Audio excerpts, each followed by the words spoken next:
අද අපි කතා කරමු Spring MVC ගැන. හරි. Spring MVC කියන ආකිටෙක්චර් ගැන කතා කරොත් මේ MVC කියන අකුරු තුනට තියෙනවා තේරුම් තුනක්. ඉතින් අපි වැළුවොත් ඒ මොනවද කියලා අපිට බලා ගන්න පුළුවන් මේ MVC කියන වචනේ මේ ආකිටෙක්චර් එකේ පාවිච්චි කරලා තියෙන මෙන්න මේ අකුරු තුනට දීලා තියෙනවා ස්ටෑන්ඩඩ් ෆෝම්ස් ටික. අපි බලමු M කියන අකුරෙන් මොකක්ද මේ කියන්නේ? මොඩල්. මොඩල් එකක් කියන්නේ සාමාන්‍යයෙන් data.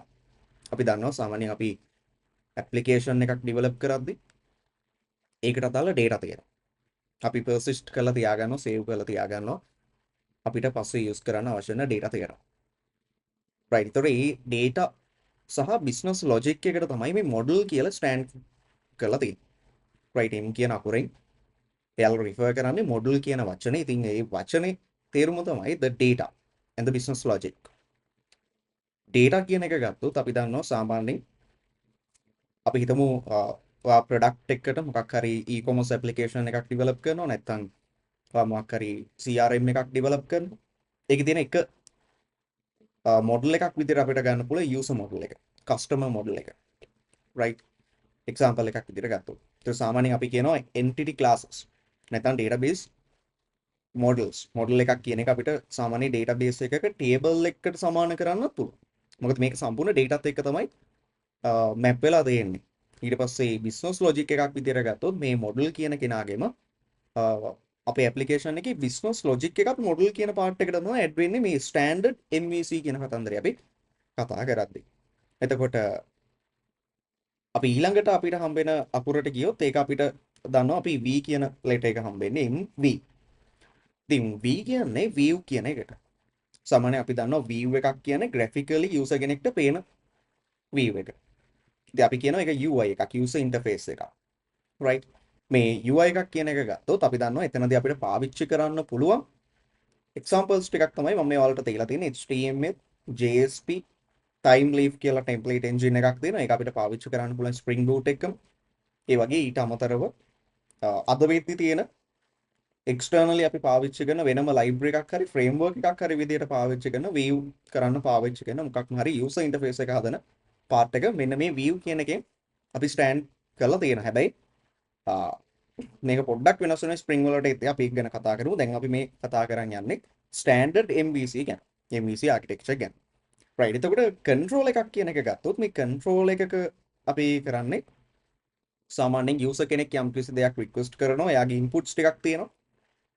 අනේ inputs ටික ගන්නවා, catch කරගන්නවා. එයාගේ request එකක් catch කරගන්න වැඩේ කරන්නේ සම්පූර්ණ මේ controller part එකෙන්. control එකෙන් මොකද කරන්නේ? catch කරගෙන ඒක අදාළ part එකට එයා forward කරනවා, direct කරනවා. right. අනේ විදියට. ඒ කියන්නේ එයා තමයි handle කරන්නේ front layer එකේ. එහෙම නැත්නම් request response handle කරන්න mainly අපිට යනකොටම හම්බෙන කෙනා තමයි මේ control එක කියලා කියන්නේ.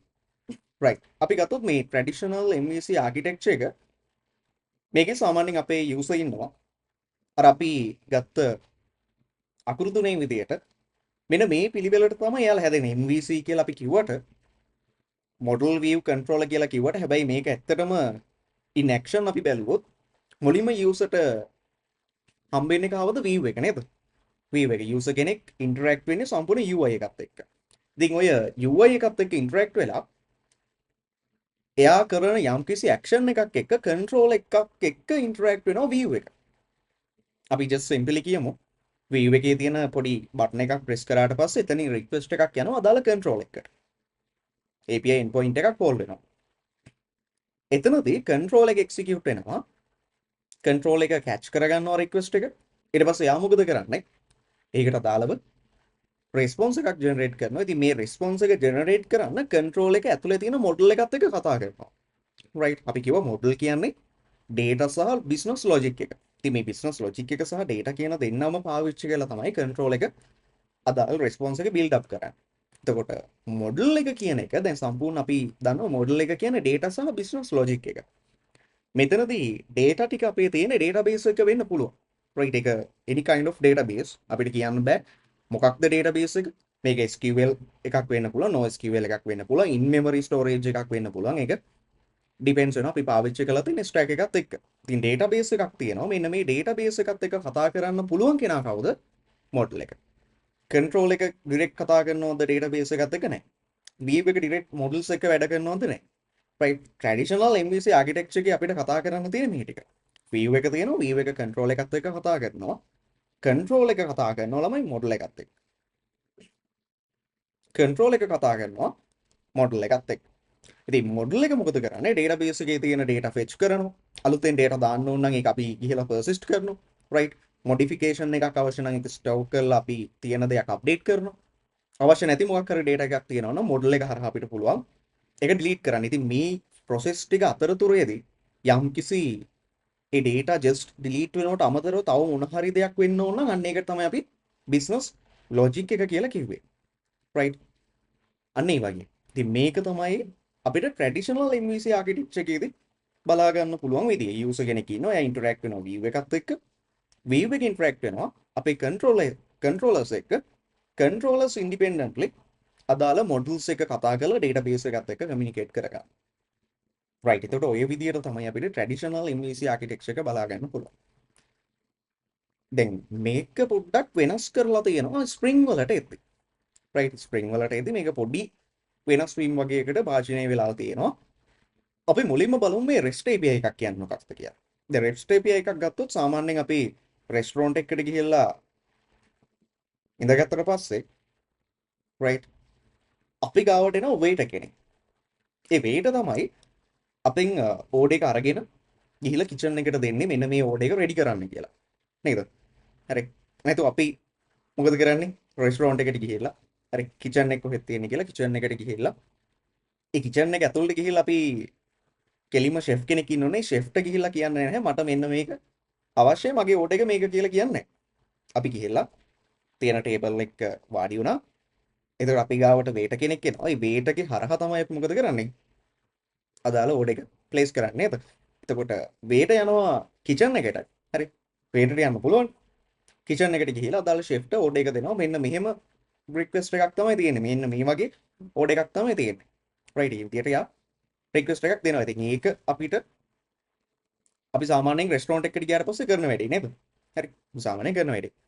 ඉතින් මෙන්න මේ ෆ්ලෝ එක අපි පාවිච්චි කරනවා REST APIs වලදී. REST API එකේ කස්ටමර් කියන්නේ අපි. right දැන් අපිනේ කස්ටමර් විදියට ගියේ. එතකොට අපි දැන් REST API කතන්දරයට ආවට පස්සේ එතනදී ක්ලයන්ට් කෙනෙක් තමයි අපි කියලා කියන්නේ. right ඒක වෙන්න පුළුවන් browser එකක් වෙන්න පුළුවන්. right ඔයගේ application එකක් මොකක් හරි වෙන්න පුළුවන්. right යම්කිසි application එකේ request කරනවා. ඉතින් මේ request එක යන්නේ කාටද? අපි කාගෙන්ද request කරන්නේ? අපිට දීලා තියෙන server endpoints වලින් තමයි කතා කරන්නේ නේද? අපි කියනවා මෙන්න මේ data ටික මට දෙන්න. අපි endpoint එකක් call කරනවා. request කරන්න endpoint එකක් call කරනවා. ඉතින් ඒකෙන් මට data ටිකක් එනවා. right මම payment එක කරනවා නම් තව endpoint එකක් call කරනවා. right අන්න ඒ වගේ මම ගිහිල්ලා waitත් එක්ක කතා කරනවා. wait කියන්නේ අපේ server එක හදලා තියෙන endpoints ටික. ඉතින් මේ endpoints කියන්නේ අපි අර කතා කරපු controller level එක. controller level එක තමයි මේ endpoints කියලා කියන්නේ. ඉතින් endpoints අපි define කරනවා කියලා කරන්නේ සාමාන්‍යයෙන් අපි ඔය කතා කරපු controllers ඇතුලේ. right ඊට පස්සේ දැන් control එකට අපි කතා කරාට පස්සේ අපි order එක දැම්මට පස්සේ නැත්නම් request එකක් කරාට පස්සේ control එකෙන් ඒක catch කරගෙන ඒක ගිහිල්ලා දෙනවා business logic එක තියෙන modules වලට. ඒ කියන්නේ කවුද? අපේ kitchen එකේ ඉන්න chef කෙනෙක්ට ඒක බාර දෙනවා නේද? හරි. ඒතර chef මොකද කරන්නේ? අපේ කෑම එක ලස්සනට රසට හදනවා. ඉතින් ඒ හදපු කෑම එක chef මොකද කරන්නේ? chef ඇවිල්ලා අපි ගාවට කෙලින්ම ඇවිල්ලා දීලා යනවද? නැහැ. right chef එක බාර දෙන්නේ කාටද? model එකට අපි කතා කරා. ඉතින් model එක නැවත පාරක් කතා කරලා දෙන්නේ control එකට. තේරෙද? ඒනේ chef ඇවිල්ලා අපිට කෑම එක දෙන්න හදන්නේ නැහැ. chef waiter තමයි කියන්නේ මෙන්න වාගේ order එක ready මේක serve කරන්න පුළුවන්. right එතකොට අපේ models වලින් කියනවා data ටික fetch කරලා ගත්තට පස්සේ නැත්නම් data වලට අදාළ action එක කරාට පස්සේ අපි chef මොකද කරන්නේ? waiter කතා කරා වගේ model එක කතා කරනවා control එකට. ඉතින් control එක මොකද කරන්නේ? අදාළ data ටිකත් එක්ක response එකක් දෙනවා අපේ client request කරපු කෙනා. හරියට waiter ඇවිල්ලා කෑම එක ඕකේ කිව්වට පස්සේ සර්ව් කරන්න පුළුවන් කිව්වට පස්සේ වේටර් කෑම එක අරගෙන ඇවිල්ලා අපිට සර්ව් කරනවා වගේ වැඩක් තමයි මෙතනදී වෙන්නේ. රයිට්. ඒ කියන්නේ ඒක ලස්සනට ෆ්ලෝ එකක් විදියට වෙනවා. අපි ටෙක්නිකලිම කතා කරොත් ක්ලයන්ට් කෙනෙක් ඉන්නවා. ක්ලයන්ට් රික්වෙස්ට් එකක් යවනවා කන්ට්‍රෝල් එකකට. කන්ට්‍රෝල් එක data part එකත් එක්ක කතා කරනවා මොඩල්ස් වලට. ඉතින් එතනදී process වෙලා යම්කිසි business logic එකකට ගිහිල්ලා ඒක process වෙලා එතනින් එන response එක නැවත පාරක් hand over කරනවා කාටද? අපේ control එකට. ඉතින් control එක මොකද කරන්නේ? request එක යාපු කෙනාට response එක දෙනවා. right response එක දෙනවා. අවශ්‍ය data නම් ඉල්ලලා තියෙන ඒ data ටික දෙනවා. යම්කිසි action එකක් නම් කරන්න කියලා තියෙන ඒ action එක කළා එයාට කියනවා මේක කරා. එහෙම නැත්නම් මෙහෙම ප්‍රශ්නයක් වෙලා තියෙනවා කියලා අපේ client ගේ පැත්තට කියනවා. right. ඒතර ඕක තමයි REST API කියන සරල උන්. එතකොට REST API කියන එක සම්පූර්ණ බයින්ඩ් වෙලා තියෙනවා HTTP කියන ප්‍රොටෝකෝල් එකත් එක්ක. මේ REST කියන දේ හැම වෙලෙම පාවිච්චි කරන්නේ JSON use කරනවා data communicate කරන්න මේ පැත්තේ ඉඳන් සහ client ගේ පැත්තේ ඉඳන් server side එකට. ඊට අමතරව මේක HTTP කියන ප්‍රොටෝකෝල් එක මත develop වෙච්ච දෙයක්. ඉතින් ඔය විදියට තමයි REST API කියන කතාව අපිට ඇවිල්ලා තියෙන්නේ. ඉතින් අපි මේ කතා කරන Spring Boot වලින් app එකක් develop කරනවා කියන්නේ ඇත්තටම කිව්වොත් අපි Spring වලින් හදන්නේ REST APIs. right සම්පූර්ණ full application එකක් අපිට හදන්න බැරි නැහැ. හරි අපි අර කලින් දැක්ක වගේ time leaf වගේ එකක් use කරොත් අපිට අර කලින් තිබ්බා වගේම view එකක් මේකට add කරන්න පුළුවන්. හැබැයි මේ වෙද්දි ගොඩක් React Angular වගේ front end frameworks libraries වලට move වෙලා තියෙනවා industry එකේ. ඉතින් ඒ නිසා අපි සාමාන්‍යයෙන් back end එක විදියට develop කරන්නේ REST API එක තමයි develop වෙන්නේ. front end එකක් වෙනම develop වෙනවා අර මම කියපු framework එකක් හරි front end library එකක් හරි පාවිච්චි කරලා එතනින් ඒ දෙන්න communicate කරනවා මෙන්න මේ REST API එක හරහා. REST API එක හරහා මේ කට්ටිය communicate කරනවා. right. ඒතර දැන් අපි Spring වලට આવොත් Spring MVC architecture එක බැලුවොත් මෙතනදී පොඩි දේවල් ටිකක් වෙනස් වෙලා තියෙනවා. අපි කලින් දැක්කා වගේම user කෙනෙක් ඉන්නවා. ප්‍රශ්නයක් නැහැ. user ඉන්නවා. එයාට communicate කරන්න පුළුවන් control එක තියෙනවා. control එකත් එක්ක service එක තියෙනවා. අන්න අලුතෙන් අපිට add වෙලා තියෙනවා මෙන්න මෙයා. right. මෙන්න මෙයා. හරි. ඒතර user කාර්ත් එක්කද communicate කරන්නේ කලින් වගේම control එකට තමයි කතා කරන්නේ. දැන් control එකේ අපි දන්නවා endpoints ටිකක් තියෙනවා කතා කරන්න පුළුවන් ඉතින් මේ user යම්කිසි client කෙනෙක්ව පාවිච්චි කරලා මේ control එකට කතා කරනවා. ඉතින් මේ control එක මොකද කරන්නේ? service layer එකක් තියෙනවා. අපි කලින් තිබ්බර data නැත්නම් model කියන එකක තිබ්බනේ දෙන්නෙක්ව. ඒක එක්කෙනෙක් තමයි data. අනිත් එක තමයි business logic එක. ඉතින් business logic එක කියන එක අපි break down කරලා තියෙනවා තව layer එකකට controller වගේම service කියලා layer එකක් තියෙනවා. control එකේ කරන්නේ handle කරන එක විතරයි request response. ඒක catch කරගත්තා pass කරා. response එක ආවට පස්සේ නැවත user ට ඒක send කරා. ඒතර ඔය ටික කරනවා අපේ controller layer එකෙන්. ඊට පස්සේ අර model එකට අපි ගත්තොත් responsibilities දෙකක් තිබ්බා. එකක් තමයි data handle කරන එක අනිත් එක තමයි business logic එක. ඒතර මෙතනදී Spring වලදී අපි service කියලා වෙනම layer එකක් පාවිච්චි කරනවා. අන්න අර කියපු business logic එක maintain කරා. ඒතර අපේ business logic සියල්ල තියෙන්නේ කොහෙද? service layer එක ඇතුලේ. ඊට පස්සේ මේ service layer එකකින් පස්සේ අපිට හම්බ වෙනවා repository කියලා වෙනම layer එකක්. right repository කියලා වෙනම layer එකක් තියෙනවා. ඉතින් මේ repository කියන කෙනා responsible වෙනවා අපි ගාව තියෙන entities එක database එක map කරලා ඒකේ තියෙන basic functions ටික අපිට කරන්න. අපි කිව්වොත් CRUD operations ටික හරිම ලේසියෙන් අපිට කරගන්න පුළුවන් විදිහට repository එකක් හදලා තියලා තියෙනවා. right අපි බලමු මේ මොනවද කියලා. අපි Spring data JPA වලට යනවා ඉදිරි වීඩියෝස් වලදී. ඉතින් එතනදී අපි කතා කරමු repository එකක් කොහොමද වැඩ කරන්නේ, මේ models එක කොහොමද අපි database communication එකක් කරන්නේ. ඒ දේවල් ටික බලමු. ඒතර මෙතනදී වෙන්නේ service layer එකකින් repositories වලට එනවා. මේ repository එක තමයි responsible වෙන්නේ අපේ model එකත් එක්ක කතා කරලා අදාළ database එකකින් data fetch කරන්න නම් fetch කරන්න, update එකක් නම් update එකක්, search කරන්න නම් හරි සහ insert delete වලට functions ටික අපිට දීලා තියෙනවා මේ repository එකක් අරන්. ඒතර repository එකක් කියන්නේ තතරම ගත්තොත් abstraction එකක්. හැබැයි අපිට එකෙන් ලොකු වැඩක් කරගන්න පුළුවන්. right ඒතර control layer එක තියෙනවා, service layer එක තියෙනවා, repository කියලා වෙනම layer එකක් තියෙනවා. ඊට අමතරව models ටික තියෙනවා. මේ model එක කියන්නේ දැන් data විතරයි. right අපි මේකට තව විදියකින් හඳුන්වනවා මේක entity කියලාත් අපි කියනවා. මොඩල් කියන එකට entities කියලාත් කියනවා.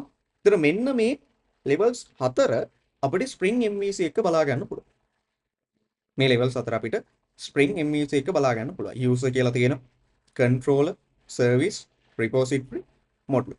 එතකොට අපි entities ටිකක් හදනවා. ඒවටම අපි repositories හදනවා database communication වලට. business logic එක අපි store කරනවා service layer එක ඇතුලේ. controllers වල තමයි අපි API endpoints ටික define කරලා එළියට expose කරන්නේ මෙන්න මේ users ලට මේ endpoints call කරන්න පුළුවන් කියලා. ඉතින් user මොකද කරන්නේ? endpoint එක call කරනවා. දැන් මේ user directly control එකත් එක්ක වැඩ කරන්නේත් නැහැ. user click කරන්නේ UI එකේ තියෙන යම් කිසි දෙයක්. දැන් අපි Spring වලට ආපුවම අපි කිව්වා REST API එක develop වෙන්නේ API endpoints වලටම තමයි. REST. ඉතින් මේ REST වලදී අපි view එකක් ගැන කතා කරන්නේ. අපි view එක වෙනම develop වෙන්නේ. අපිට මුලින්ම හම්බෙන්නේ දැන් control එක. view එක අපිට හම්බෙන්නේ නැහැ.